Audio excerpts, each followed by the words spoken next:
एक छोटे से गांव में एक गरीब मोची रहता था। वो बहुत मेहनती था और बेहद ईमानदार भी, लेकिन उसकी किस्मत जैसे उससे नाराज थी। दिन रात मेहनत करने के बावजूद उसकी हालत सुधरने के बजाय और खराब होती जा रही थी। एक दिन ऐसा आया जब उसके पास जूते बनाने के लिए चमड़ा खरीदने तक के पैसे नहीं बचे। उसके पास बस इतना चमड़ा था कि वो मुश्किल से एक जोड़ी जूते बना सकता था। उस रात मोची ने उस चमड़े को बहुत ध्यान से काट कर रखा और भगवान से प्रार्थना की, हे भगवान, मेरी मदद करना। और फिर वो सो गया।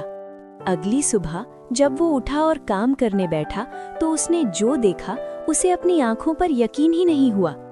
उसकी मेज पर एक सुंदर, बिल्कुल परफेक्ट जूते की जोड़ी रखी हुई थी।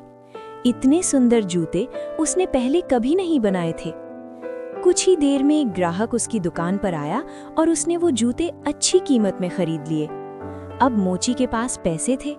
उसने तुरंत 2 जोड़ी जूते बनाने के लिए चमड़ा खरीदा।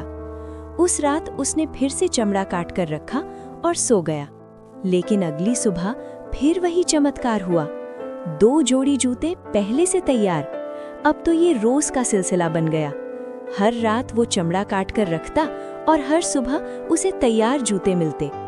धीरे धीरे उसकी गरीबी खत्म होने लगी और देखते ही देखते वो अमीर बन गया। लेकिन उसके मन में एक सवाल बार बार आता था, आखिर मेरी मदद कौन कर रहा है? एक रात उसने अपनी पत्नी से कहा, आज हम जाग कर देखेंगे सच क्या है। दोनों ने एक मोमबत्ती जलाई और चुपचाप छुपकर बैठ गए। आधी रात हुई और तभी अचानक 2 छोटे छोटे बौने वहां आए। वो बहुत छोटे थे और उनके शरीर पर कपड़े भी नहीं थे, लेकिन उनकी स्पीड अविश्वसनीय थी। वो इतनी तेजी से जूते बना रहे थे कि कुछ ही पलों में सारा काम पूरा हो गया। मोची और उसकी पत्नी बस हैरानी से देखते ही रह गए। अगले दिन मोची की पत्नी ने कहा, उन्होंने हमारी इतनी मदद की है, हमें उनका धन्यवाद करना चाहिए। उसने उनके लिए छोटे छोटे कपड़े बनाए, गर्म मोजे, सुंदर कोट, और मोची ने उनके लिए जूते बनाए। उस रात उन्होंने सब कुछ टेबल पर रख दिया और फिर से छुपकर बैठ गए।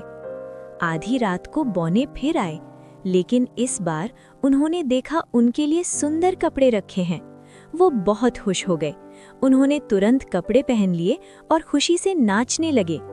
नाचते नाचते वो गाने लगे, अब तो हम अच्छे कपड़े पहनेंगे, मोची का काम अब नहीं करेंगे। और फिर वो नाचते गाते वहां से